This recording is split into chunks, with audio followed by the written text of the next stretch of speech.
কসবা ল কলেজে পরিচালন সমিতির বৈঠক শেষ হয়ে গিয়েছে। সেই বৈঠক থেকে কি সিদ্ধান্ত নেওয়া হয়েছে জানবো। আমাদের সঙ্গে রয়েছে আমাদের প্রতিনিধি প্রীতি পাত্র।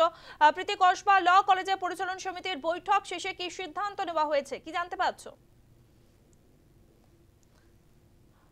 যোগাযোগ করবো আমাদের প্রতিনিধির সঙ্গে। আপনাদেরকে যেমনটা জানাচ্ছিলাম, কসবা ল কলেজে পরিচালন সমিতির বৈঠক শেষ হয়ে গিয়েছে। বৈঠকে ছিলেন ভাইস প্রিন্সিপাল সহ গভর্নিং বডির সদস্যরা। বৈঠকে পুনরায় কলেজ চালু নিয়ে কি সিদ্ধান্ত হয়েছে, বৈঠকে বহিরাগতদের প্রবেশ নিয়ে কি কথা হয়েছে জানবো। আমাদের সঙ্গে রয়েছে আমাদের প্রতিনিধি প্রীতি পাত্র। প্রীতি, কসবা ল কলেজে পরিচালন সমিতির বৈঠক শেষ হয়ে গিয়েছে, সেই বৈঠকে কি সিদ্ধান্ত নেওয়া হলো?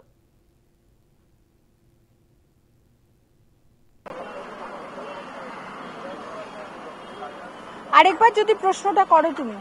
কসবা ল কলেজে পরিচালন সমিতির বৈঠক শেষ হয়ে গিয়েছে, সেই বৈঠক থেকে কি সিদ্ধান্ত নেওয়া হয়েছে কি জানতে পারছো?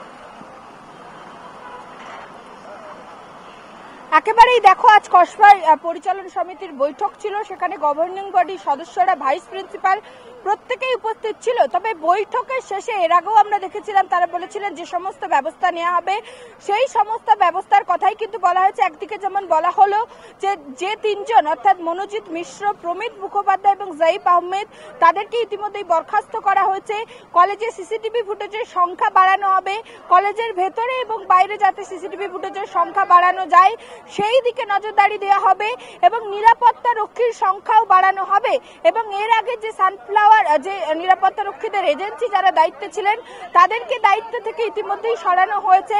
এবার কিন্তু নতুন এজেন্সিকে দায়িত্ব দেওয়া হবে এবং কলেজে যাতে এই ধরনের ঘটনা কোনোভাবেই না ঘটে, বহিরাগতরা যাতে কলেজে কোনোভাবেই প্রবেশ করতে না পারে সেই দিকে নজরদারি চালানো হবে। এমনটাই কিন্তু অশোক দেব, তিনি কিন্তু পরিচালনা সমিতির কমিটির যে বৈঠক সেখান থেকে বেরিয়ে এমনটাই তিনি মন্তব্য করেন। তবে আমরা জানি ইতিমধ্যে কিন্তু যে বিষয় নিয়ে বিতর্ক শুরু হয়েছে, ভাইস প্রিন্সিপাল নয়না তার স্বামী, যিনি কিন্তু কলেজের কোনো অংশ নয়, তিনি এই গভর্নিং বডির সদস্য, তা নিয়ে কিন্তু ইতিমধ্যেই বিতর্ক সৃষ্টি হয়েছে যে ভাইস প্রিন্সিপালের স্বামী তিনি কিভাবে গভর্নিং বডির সদস্য হলো। এবং শুধুমাত্র তাই নয়, পুলিশের তদন্তে কিন্তু ইতিমধ্যেই উঠে এসেছে যে ভাইস প্রিন্সিপালের স্বামী, ভাইস প্রিন্সিপালের সঙ্গে কিন্তু 26 তারিখ মনোজিৎ মিশ্রর কথা হয়েছিল। কি কারণে তার সঙ্গে 26 তারিখ কথা হয়েছিল এই প্রশ্ন আজ যখন আমরা ভাইস প্রিন্সিপালকে করি পরিচালনা সমিতির বৈঠক থেকে বেরোনোর পর, তিনি কিন্তু কোন রকম উত্তর দেয়নি।